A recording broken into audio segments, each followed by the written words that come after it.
You feel a heaviness in your chest, as if you're shouldering someone else's grief. The eyes looking back at you in the mirror seem deeper and more sorrowful than you can explain. You've tried therapy and meditation, yet something still feels off. It's not because you're broken, it's because you were born with a shadow, an echo of past pain that wasn't yours to begin with. Modern science is even beginning to agree. Trauma can literally inscribe itself in our cells. Recent studies of Syrian refugees found that the horrors their grandmothers lived through left marks on their DNA, affecting grandchildren who never saw the violence firsthand. In other words, the anxiety, guilt, or loneliness you feel could be the echoes of your ancestors' wounds. This is your invitation to feel seen. You may have whispered, "What's wrong with me?" when you felt disconnected, afraid, or inexplicably sad. But what if I told you the pain isn't your fault at all? It's a legacy. The truth is, you carry more than just your own story. You carry the unspoken fears and dreams of everyone who came before, and realizing that can be the first step to freedom.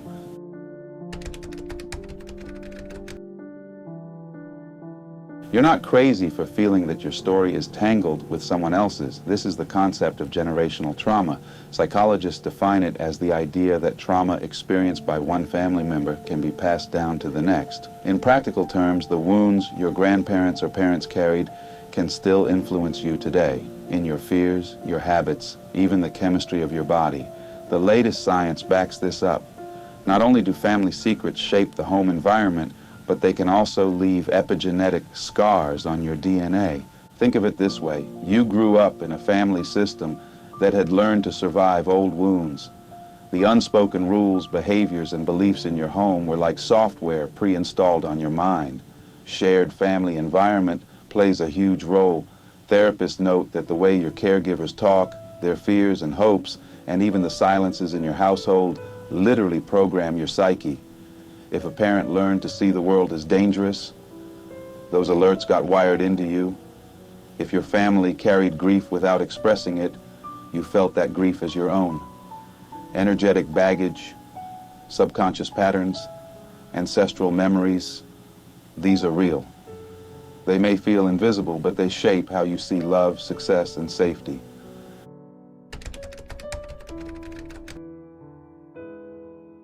This inherited pain often shows up in patterns. You might notice it in love and relationships. Maybe fear of intimacy gnaws at you. The closer someone gets, the more you feel like pulling away. This isn't just shyness or bad luck. Research has found that when caregivers were cold, rejecting, or abusive, children learn to protect themselves by building walls. In other words, your fear of closeness is an adaptive response your inner child once needed. That's why you might hesitate to fully trust someone, not because something is wrong with you, but because your subconscious is still guarding you from being hurt the way your family once was. Another sign is the way you seem to be stuck on repeat. You might draw the same kind of partner into your life again and again, even if it hurts every time. Psychologists call this repetition compulsion, unconsciously reenacting past traumas in an attempt to master them. For example, if you grew up watching a parent sabotage their happiness, you may unknowingly do the same. As one article explains, repetition compulsion means repeatedly engaging in behaviors or experiences that echo early life experiences, including past traumas. And specifically, people often repeatedly seek out relationships that repeat the unhealthy patterns they have experienced in the past. This isn't your destiny. It's a script you can rewrite. Sometimes this inherited story even makes you block your own joy. You might find yourself self-sabotaging when good things happen. Maybe a promotion makes you anxious or happiness feels too much. This can happen because deep in your subconscious you were programmed to expect pain, not pleasure. Beliefs like "I don't deserve this" or "this will end badly" were learned long ago to keep you safe in a world you didn't fully control. The first step is recognizing these thoughts aren't truths about you. They're echoes from the past that got embedded in your mind.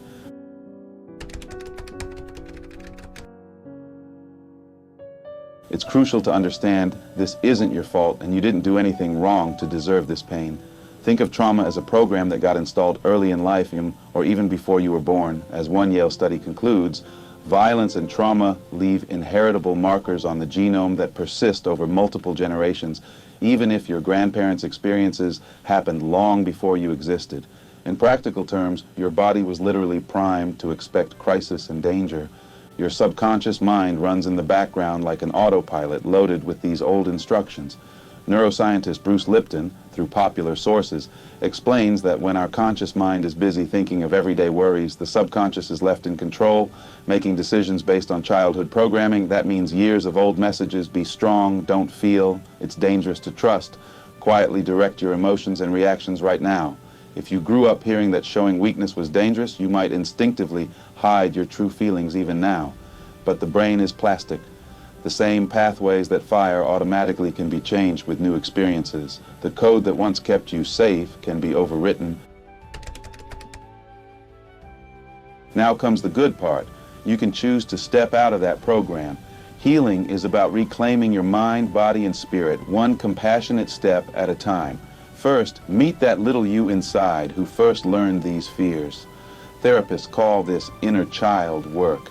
It means acknowledging the younger part of you that was hurt by life. This isn't woo-woo. It's a way of giving yourself the love and safety you missed. As one guide puts it, inner child therapy involves practices that aim to heal a wounded inner child. You might journal a letter to that child or imagine holding them and telling them they're safe. This helps rewrite the script. The scared child learns a new truth, that you are safe now, not alone.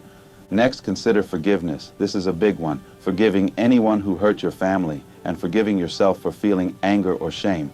Forgiveness is not saying it's okay to the wrongdoing. It's saying, I release this poison from within me. As Johns Hopkins explains, forgiveness is an active choice in which you decide to let go of negative feelings, whether the other person deserves it or not. Clinicians note that when you free yourself from grudges, your body literally calms its stress response. Research shows that people who cultivate forgiveness report significantly less depression, anxiety, and stress, and higher overall well-being. By forgiving, you literally choose healing. Finally, reprogram your subconscious and reconnect spiritually. Practices like mindfulness meditation, breathing exercises, or gentle yoga help you bring consciousness to those old automated patterns. By living in the present moment, you can catch those old safety scripts when they pop up and choose a new response. And don't underestimate spiritual healing. Finding meaning beyond yourself often provides powerful comfort. Indeed, studies find that positive spiritual beliefs and practices buffer the effects of trauma and support growth. Whether it's prayer, nature, music, or community, reconnecting to something greater can help you feel the love and strength you need. All these steps, inner child care, forgiveness, mindful choice, spiritual support, are tools to help you rewrite the story your body was given. Here's the most beautiful truth. You have the power to break this cycle. The moment you become aware of what you've been carrying, you step out of old patterns. Remember, you didn't choose these scars, but you can choose to heal them. Every ounce of healing you do now doesn't just lighten your heart, it frees everyone who struggled before you. With each fear you face and each wound you soothe, you become the anchor for generations of hope. You are the breaker of chains. You are healing not just for you, but for those who came before. Go forward knowing that light is rising in you, and with it a new legacy is born.